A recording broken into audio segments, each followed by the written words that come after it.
Hind public news अहम खबरों के लिए देखते रहिए हिंद पब्लिक न्यूज। हम दिखाते हैं हमेशा सच। जो इंटरनेशनल कोर्ट है द हेग में, उन्होंने ये फैसला दे चुके हैं और अब ये 1-1.5 महीने पुराना फैसला हो गया है कि जो इज़राइल कर रहा है वो वॉर नहीं है, युद्ध नहीं है, जीनोसाइड है। मुद्दा ये है कि इज़राइल एक्चुअली ये जंग हार चुका है, तो इसका ये डेस्परेशन है कि फिर वो रेजिडेंशियल इलाकों में बेरूट से लेकर पूरा साउथ लेबनान और गाज़ा में भी वही सब बेसिकली नरसंहार चल रहा है। इज़राइल का फ़िलिस्तीन पे ज़बरदस्ती है, ये तो शैतानी सभ्यता का जो पिछले 500 वर्षों से बर्बरता हम पूरी दुनिया में देख रहे हैं, उसी का एक मिसाल फ़िलिस्तीन भी है।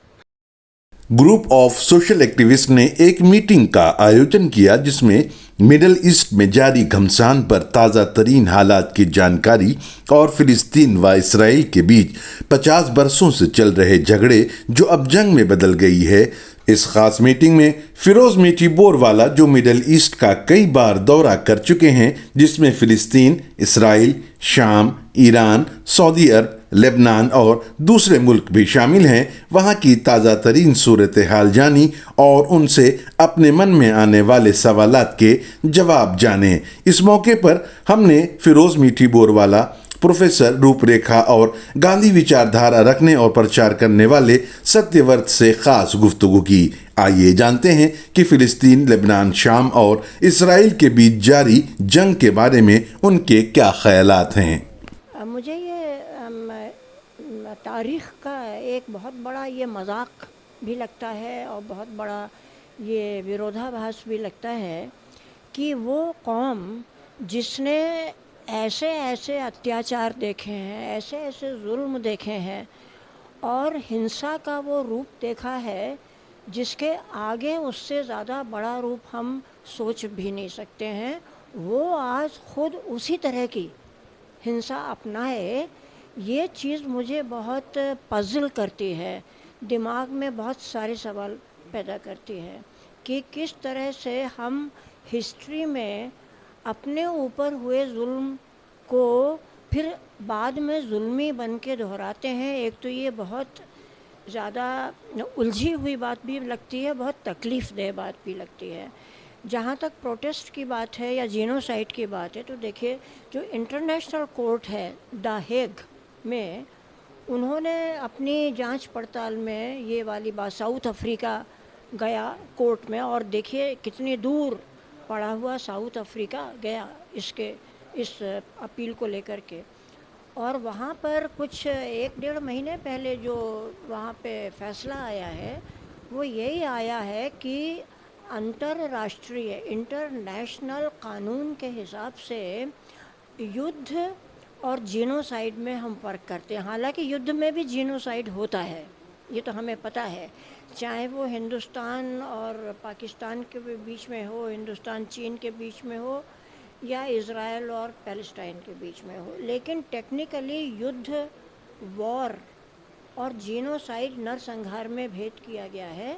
युद्ध के कुछ नियम हैं, ऐसा बताया गया।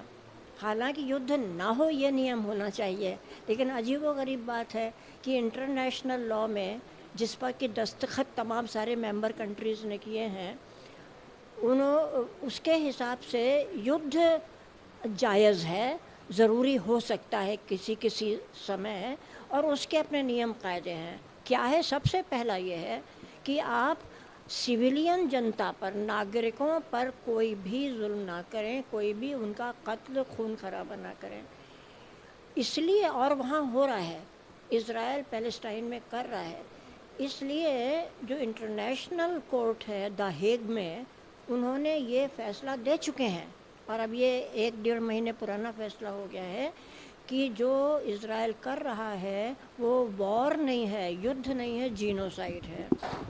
लेकिन तकलीफ़ की बात यह है कि ये जो अंतर्राष्ट्रीय ऑर्गेनाइजेशंस हैं, यूएनओ है, इंटरनेशनल कोर्ट है, इनके पास ताकत कुछ भी नहीं है।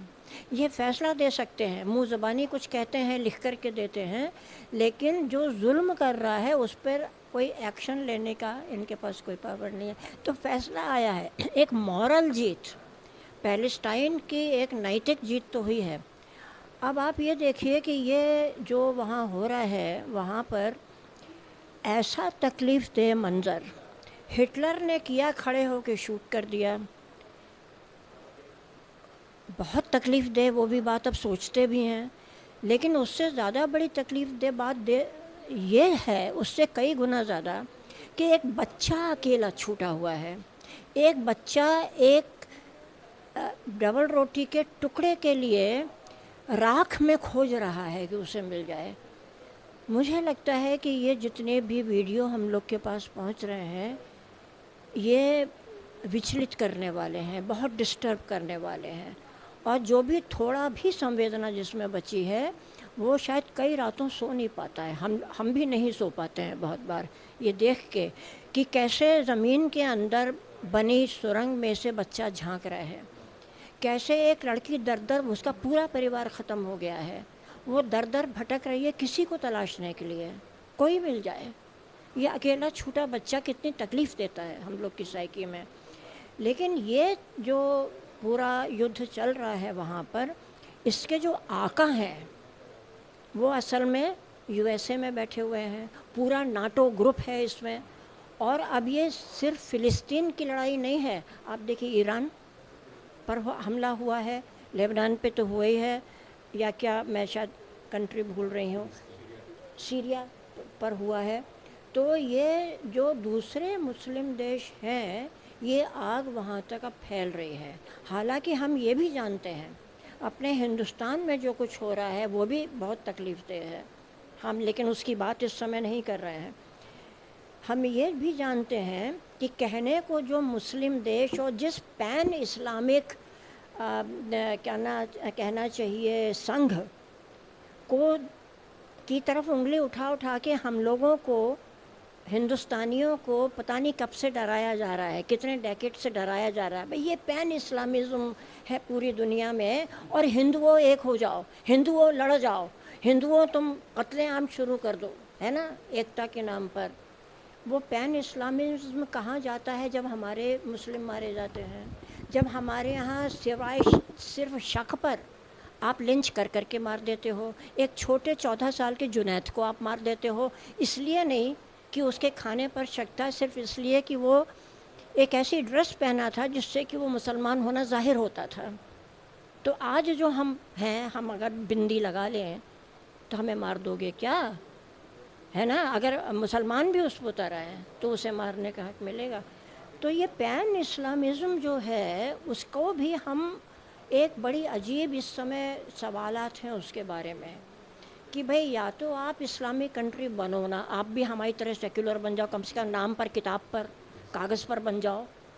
अगर आप अपने को इस्लामिस्ट कहते हो, पाकिस्तान भी कहता है, सऊदी अरेबिया भी कहता है, इराक़ भी कहता है, ईरान भी तो आपका ठीक है, आप शिया सुन्नी में बटे हुए हो, ये भी हम समझ गए।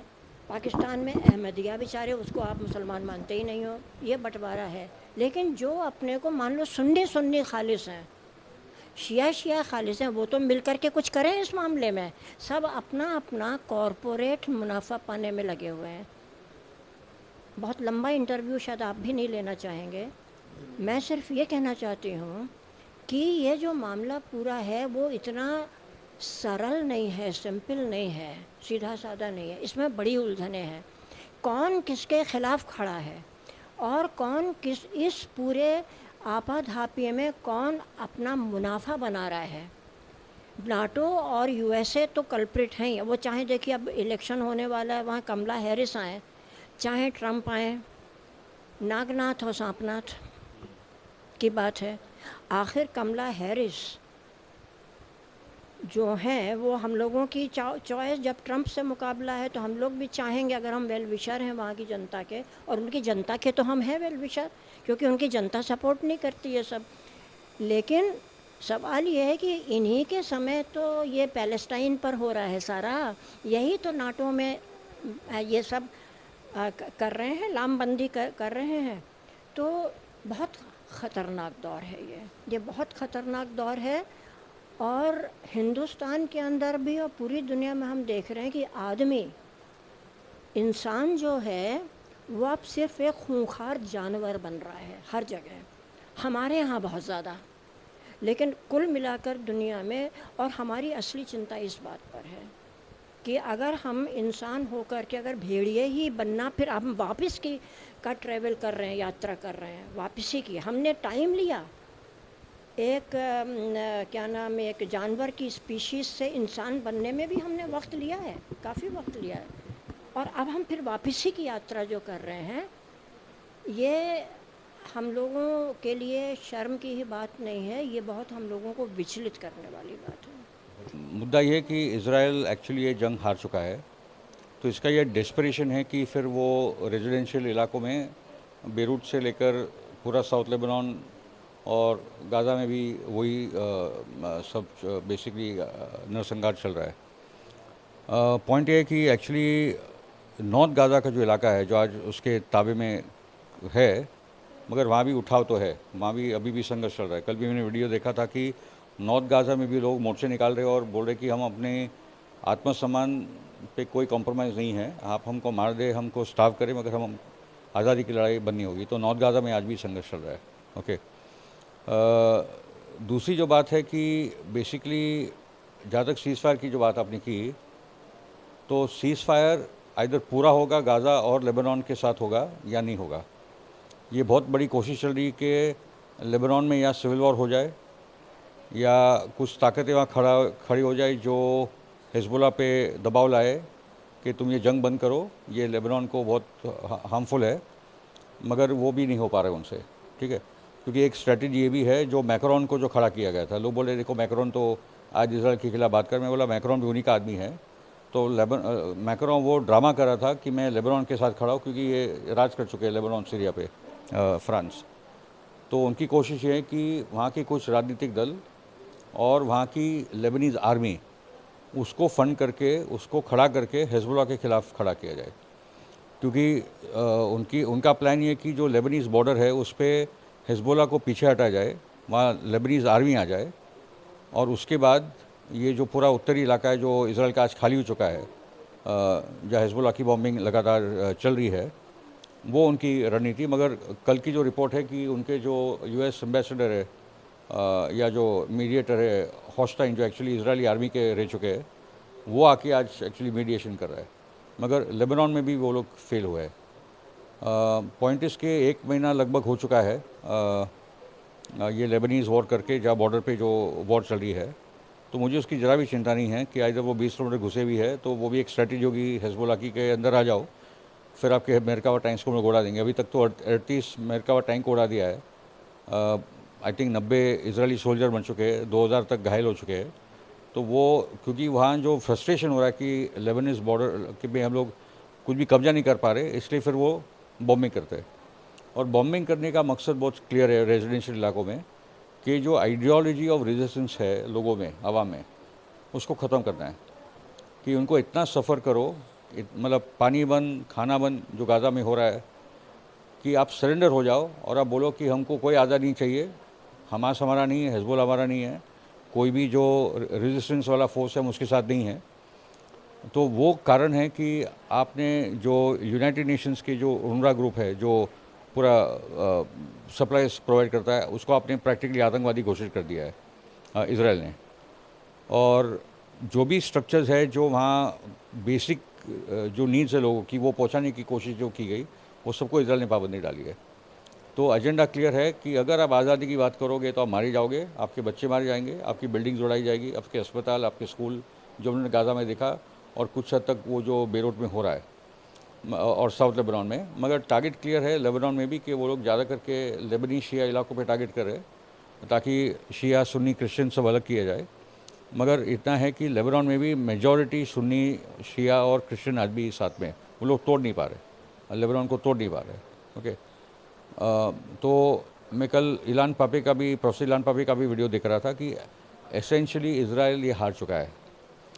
ज़ायनिज़्म जो आइडियोलॉजी है, फाउंडिंग आइडियोलॉजी इजराइल की, वो फाउंडिंग आइडियोलॉजी वो कोलैप्स स्टेट में है। इजराइल की मिलिट्री 1-1.5 साल के बाद जो उसके एजेंडा थे कि हॉस्टेजेस को वापस हम लोग छुड़ा के लाएंगे, हमास को डिफीट करेंगे, वो फेल, हिजबुल्लाह को डिफीट करेंगे। डिफीट क्या, आप बॉर्डर में कुछ खास कर पे नहीं रहा हो। तो वो एसेंशली इजराइल की पूरी स्ट्रेटजी फेल हो चुकी है। ये वॉर जितनी जो ईरान पे भी हमला हुआ वो मजाक हमला था, लोग हंस रहे थे। इनफैक्ट एक जनरल ने बोला कि हम लोग ईरान पे नहीं हमला करते तो अच्छा होता। आज हमारी बन मुट्ठी थी, वो आज हम लोगों ने हमला करके बता दिया कि हमारा कुछ हम लोग ईरान का भी बिगाड़ नहीं सकते, ना अपनी न्यूक्लियर प्लांट पे, ना उनके ऑयल रिफाइनरी या उनके जो भी इकोनॉमिक टारगेट से आपने कोई हमला किया। और इजराइल तो बहुत बड़ा फेल हो गया ईरान में भी। तो ओवरऑल इजराइल का डेस्परेशन और फेलियर है।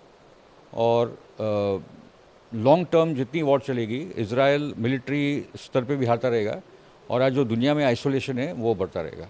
एक्चुअली बाइडेन और हैरिस समझते कि दुनिया मूर्ख है, अमेरिकी जनता मूर्ख है, ये पूरे मिडल ईस्ट के लोग मूर्ख है।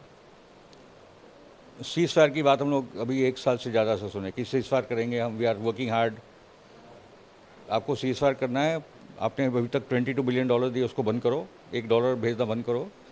और जो हथियार, जो 70% जो हथियार अभी तक सप्लाई हुए हैं वो मेजर सप्लायर्स अमेरिका है, उसके बाद जर्मनी है, फिर यूके और फ्रांस आते हैं।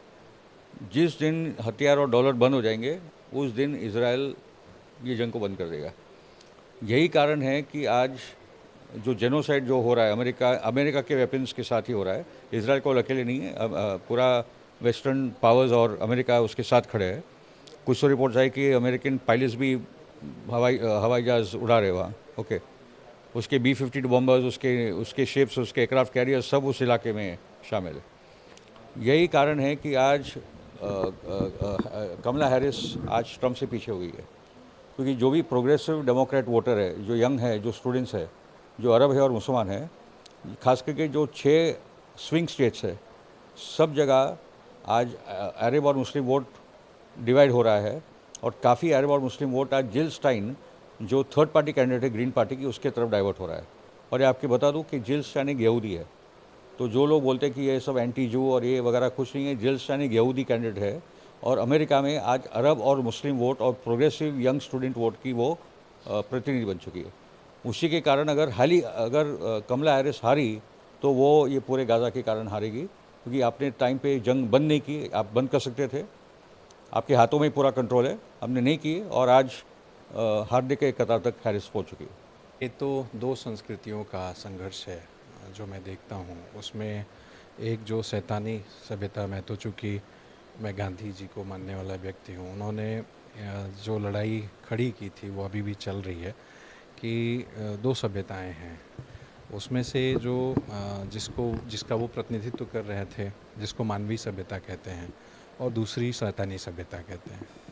तो ये जो इज़राइल का फ़िलिस्तीन पे ज़बरदस्ती है, ये तो शैतानी सभ्यता का जो पिछले 500 वर्षों से बर्बरता हम पूरी दुनिया में देख रहे हैं, उसी का एक मिसाल फ़िलिस्तीन भी है।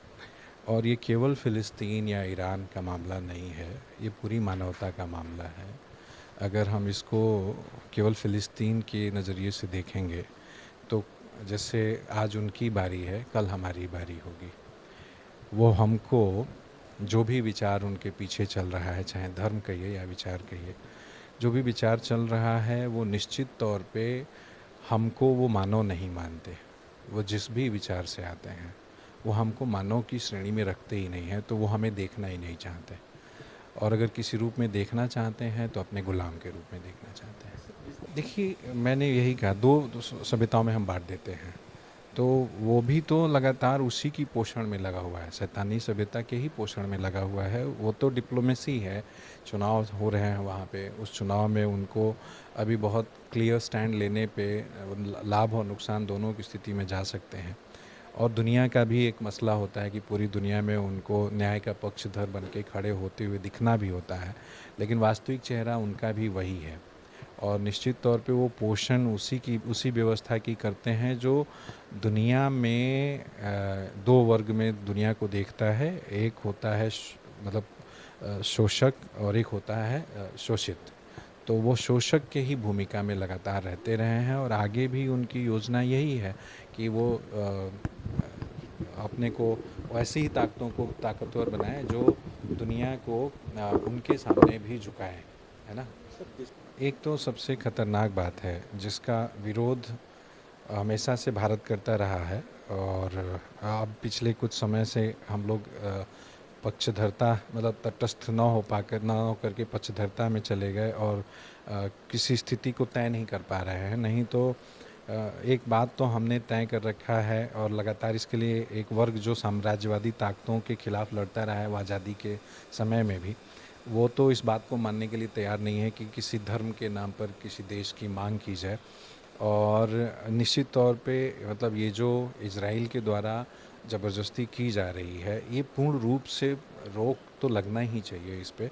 ये तो अमानवीय है ना, अमानवीय चीज़ जितनी जल्दी समाप्त हो। और जिस तरह से वो फ़िलिस्तीन में और गाज़ा पट्टी में तमाम ऐसे लोगों को जिन निर्दोष हैं, जिनका कोई दोष नहीं है, जब बच्चे हैं, बूढ़े हैं, नौजवान, औरतें, सबकी हत्याएं हो रही हैं, और उसके ऊपर से जो लोग कुछ वहाँ पे एड्स पहुँचाना चाहते हैं उसको नहीं पहुँचाने दे रहे हैं, वो एकदम से घेरा बना रखा है, सैन्य घेरा बना रखा है, वो तो पूर्ण रूप से अमानवीय है। और उसको पूरी विश्व बिरादरी को, पूरी मानव बिरादरी को एक साथ आकर के उनके ऊपर दबाव बनाना चाहिए और उनके जितने भी ये अमानवीय पहलू हैं उस पर पूर्ण रूप से प्रतिबंध लगना चाहिए। कैमरामैन नूर मोहम्मद के साथ सरवर हुसैन, हिंद पब्लिक न्यूज़, लखनऊ।